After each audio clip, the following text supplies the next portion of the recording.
مشوش است دلم از کرشمه سلما، چنان که خاطری مجنون زی توره لیلا.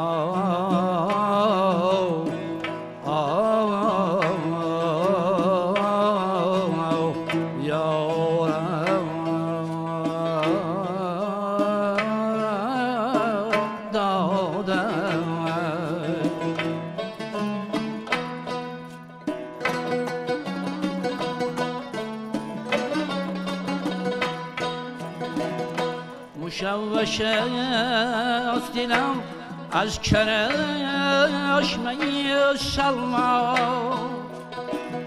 چنان که خاطری مجنون زی توره لیلا.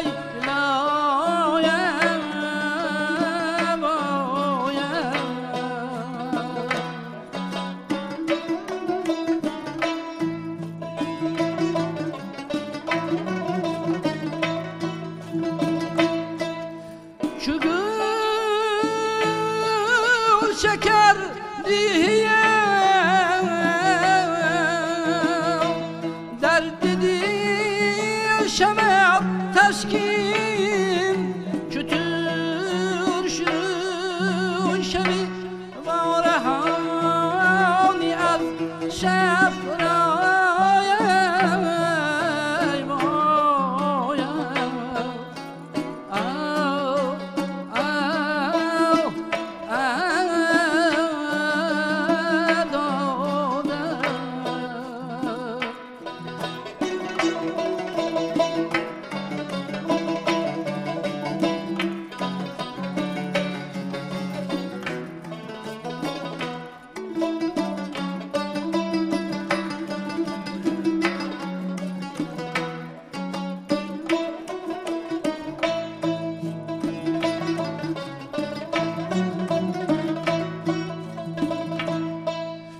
بغونچه تو شکر خندم ناشعی بادم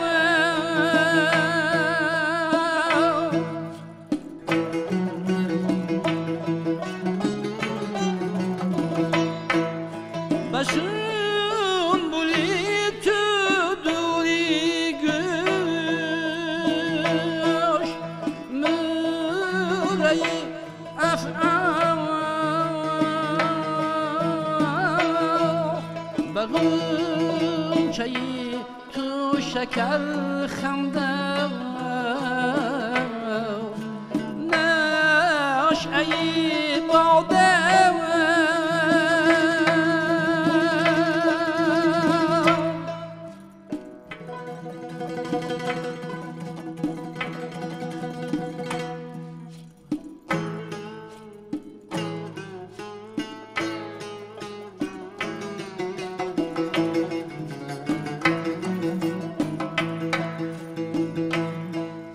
بسون بولی تو دوری گوش موری افعای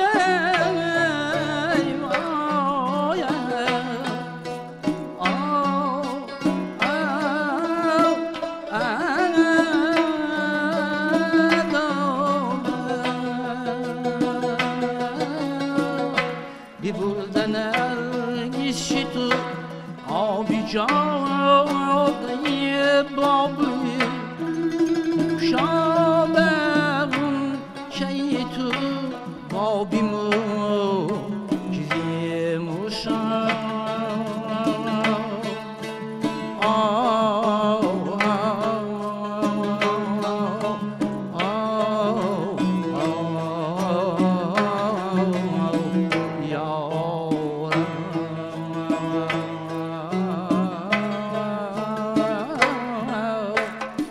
سلامت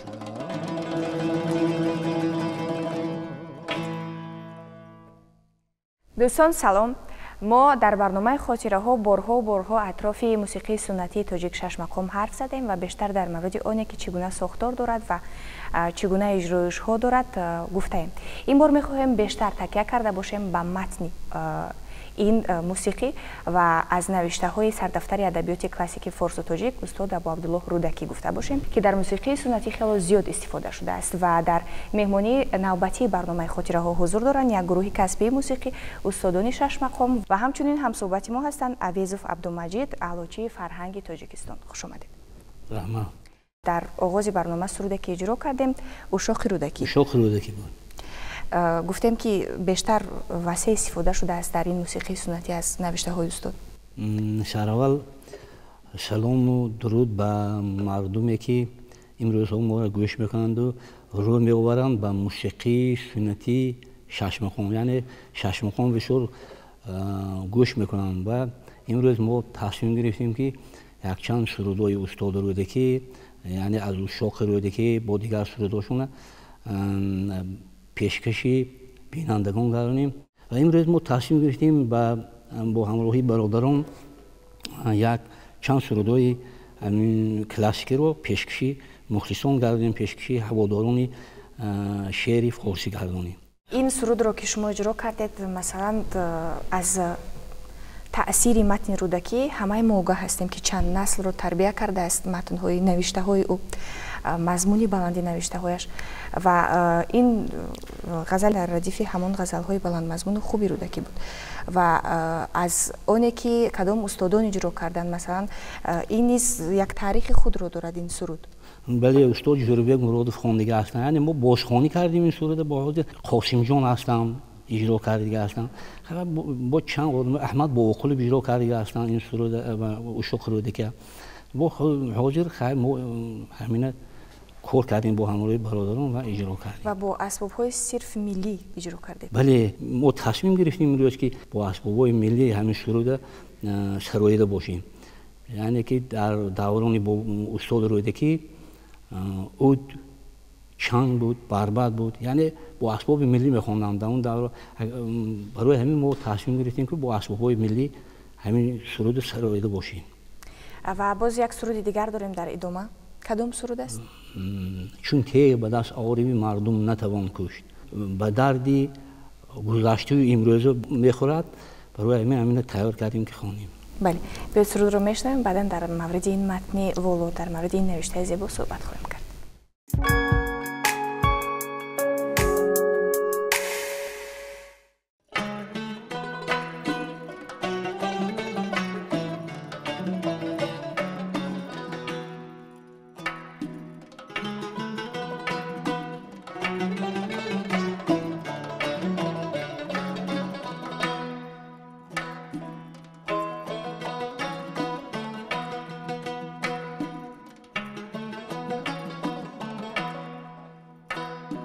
چون تیغ به دست آری مردم نتوان کشت،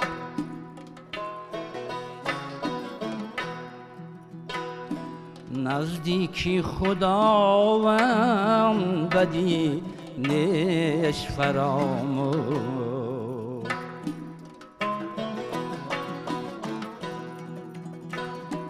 این تیغ نه از بحری ستمگاران کردم، انگور نه از بحری نبید اسب چرخو.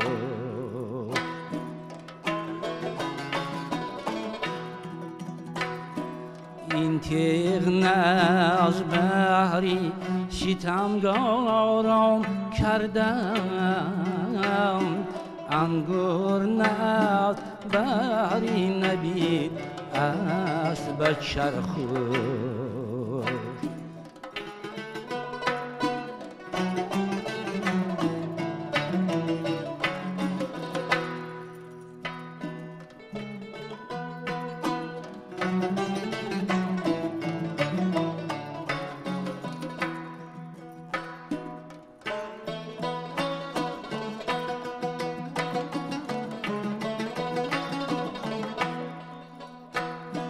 ایشا برهی دیده که کشته فتاده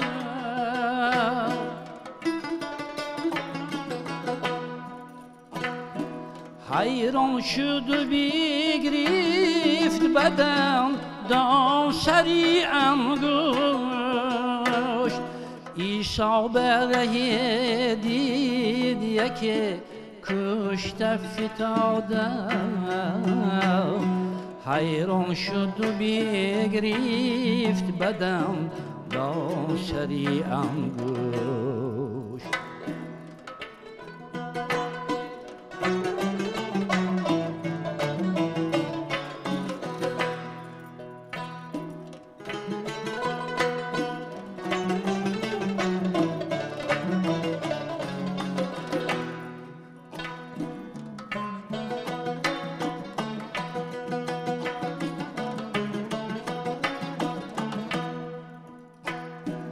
گفتا که کرا کشتی تا کشته شدی زار تا باز که او را بکشد آن که تو را کشت انگشت مکن رنج بدر کفتنی کس تا کس نکند رنج بدر کفتند مشت چون تیغ به دست آری مردم نتوان کشت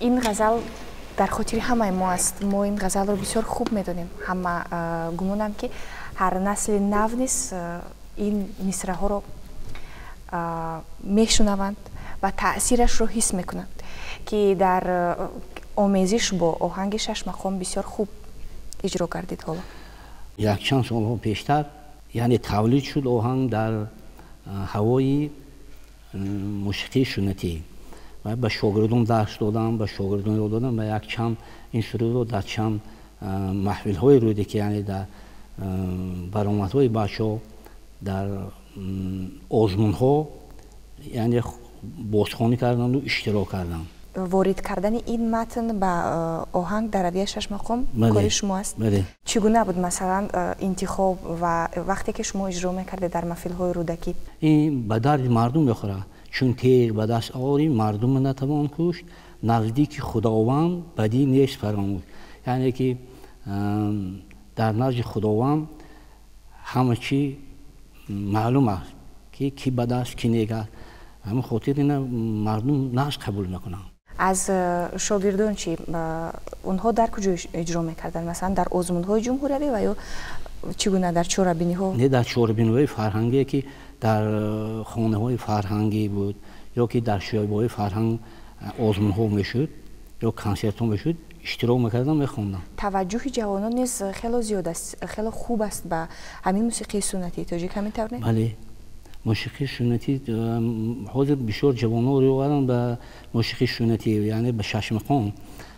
از اون جمله شاگردای ما یک چند تا هستن که در کنسرواتوار میخوندم، فرزندها میخوندم در کنسرواتوار و یعنی استادا درس میگویم.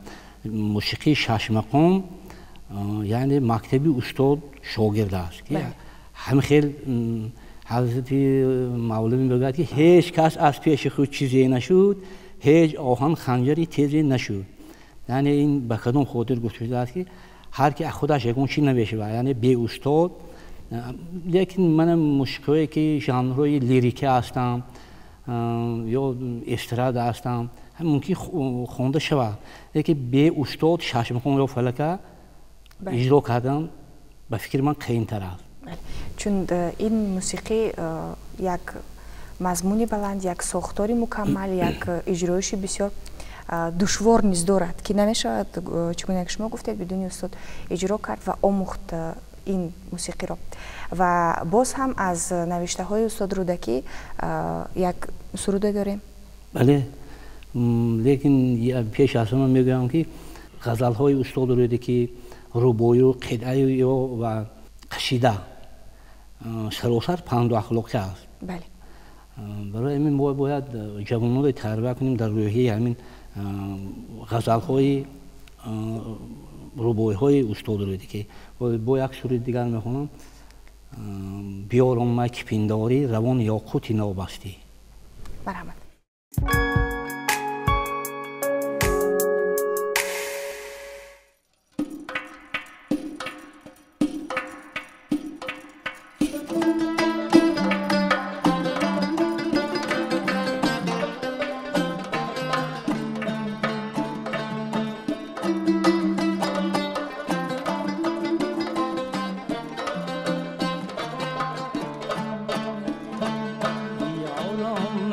پنداری روان یاقوتی نابستی، بیارم میکی پنداری روان یاقوتی نابستی، و یا چون برکشیده تیغ پیشی آفتاب استی، و یا چون برکشیده تیغ پیشی آفتاب استی، و پاکی گویی در جام مانندی گلاب استی، و پاکی گویی در جام مانندی گلاب استی، به خوشی گویی در دیدی به خواب خواب استی،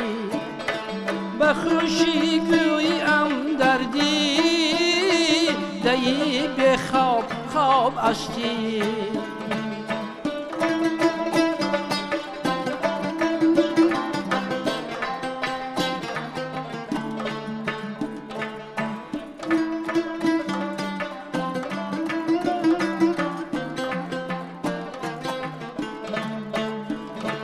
شهاب استی قده گویی و می قدرت شهاب استی، شهاب استی قده گویی و می قدرت شهاب استی، طرب گویی که در دل دعای مستجاب استی، طرب گویی که در دل دعای مستجاب استی.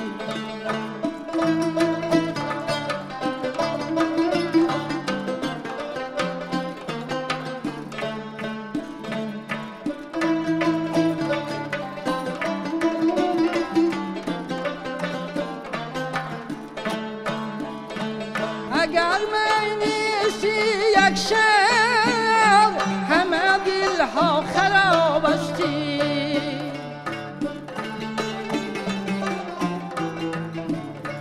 اگر در قلب جان را ندیدستی شراب استی، اگر این می به عقل اندم و چنگالی عقاب استی، از آن تا ناکشم هرگیز نخوردندی شباب استی، از آن تا ناکشم هرگیز نخوردندی شباب استی، بیارم می که پنداری روان یاقوتی نابستی، بیارم می که پنداری روان یاقوتی نابستی، و یا چون برکشیده تیغ پیشی آفتاب استی،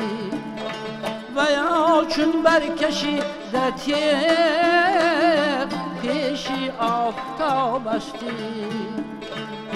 پیشی آفتاب استی، پیشی آفتاب استی.